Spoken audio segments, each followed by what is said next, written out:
Nanded session court में barrister Asaduddin Owaisi की पेशी। 313 के तहत बयान रिकॉर्ड। 6 जनवरी को होगा फाइनल आर्गूमेंट। 2010 में इंतखाबी ज़ाब्ते अखलाक की मुबैना खिलाफ वर्जी से मुताल्लिक एक मुकदमे में बैरिस्टर असदुद्दीन ओवैसी की आज नांदेड़ सेशन कोर्ट में समाअत हुई। अदालती पेशी के लिए वो आज नांदेड़ पहुंचे थे। इनकी जानिब से एडवोकेट तहूर पठान ने पैरवी की। समाअत के दौरान अदालत ने फौजदारी ज़ाब्तेकार की दफ़ा 313 के तहत बैरिस्टर असदुद्दीन ओवैसी का बयान रिकॉर्ड किया। अदालत ने बताया कि इस मुकदमे की मुकम्मल समाअत कल यानी 6 जनवरी को मुकम्मल कर ली जाएगी, जिसके बाद अदालत अपना फैसला महफूज रखेगी या फिर फैसला सुनाया जाएगा। वाज़ेह है कि साल 2010 में नांदेड़ म्यूनसिपल कॉरपोरेशन की 2 नशिस्तों के लिए मुनक़्क़दा ज़िमनी इंतखाबात के दौरान इंतखाबी तशरीह मुहिम में शिरकत के लिए बैरिस्टर असदुद्दीन ओवैसी नांदेड़ आए थे। इसी दौरान इन पर इंतखाबी ज़ाब्ते अखलाक की खिलाफ वर्जी के इल्ज़ामात आयद किए गए, जिसके बाद ये मामला नांदेड़ सेशन कोर्ट तक पहुंचा। माजी में इस मुकदमे की मुख्तलिफ समातों के दौरान भी बैरिस्टर असदुद्दीन ओवैसी को नांदेड़ की अदालत में हाजिर होना पड़ा था। इसी सिलसिले में आज वो अदालत में पेश हुए, जहां इनका बयान रिकॉर्ड किया गया। अब इस मामले में अदालत के हतमी फैसले का इंतजार है। Bureau report, MCN Urdu news.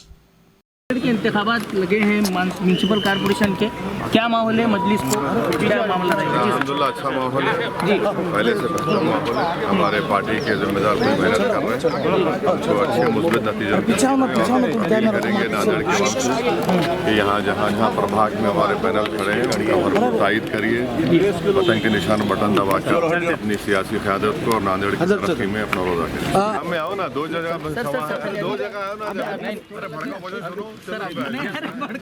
2011 का एक प्रकरण था RCC 532 2011। 2010 में बाई इलेक्शंस हुए थे नगर पालिका के। उसके अंदर जो से एक FIR रजिस्टर्ड हुआ था, जिसमें पुलिस का ऐसा बोलना है कि विदाउट परमिशन सभा ली गई थी। और 2011 में उसके अंदर चार्जशीट फाइल की पुलिस ने, जिसके अंदर सभी विटनेसेस हो चुके हैं। और आज मैटर जो सो 313 के लिए रखा गया था और ओवैसी साहब का स्टेटमेंट रिकॉर्ड हो चुका है। तारीख क्यों दी जा रही है 2012? ये एक प्रोसेस है, लीगल प्रोसेस है। विटनेस को आने को टाइम लगता है। अभी 7-8 विटनेस तपासे जा चुके हैं। अभी 313 के लिए आज मैटर था। इसके बाद जो सो आर्गूमेंट के लिए रहेगा, उसके बाद फाइनल जजमेंट के लिए रहेगा। अब असद ओवैसी की वकील है, आपका क्या कहना है? हमारा ये कहना है कि कोर्ट में भी हमने ये सबमिशन किया है, जो FIR की गई थी वो झूठी FIR की गई थी। और पुलिस डिपार्टमेंट ने जो चार्जशीट फाइल की है वो भी सभी आरोपी के खिलाफ, इंक्लूडिंग असद ओवैसी साहब, सभी आरोपी के खिलाफ जो है पुलिस ने झूठा चार्जशीट दाखिल किया है। अभी तो कोर्ट ने तारीख नहीं दी है। आज आर्गूमेंट के लिए कोर्ट तारीख देगा, उसके बाद फिर फाइनल जजमेंट के लिए डेट आई।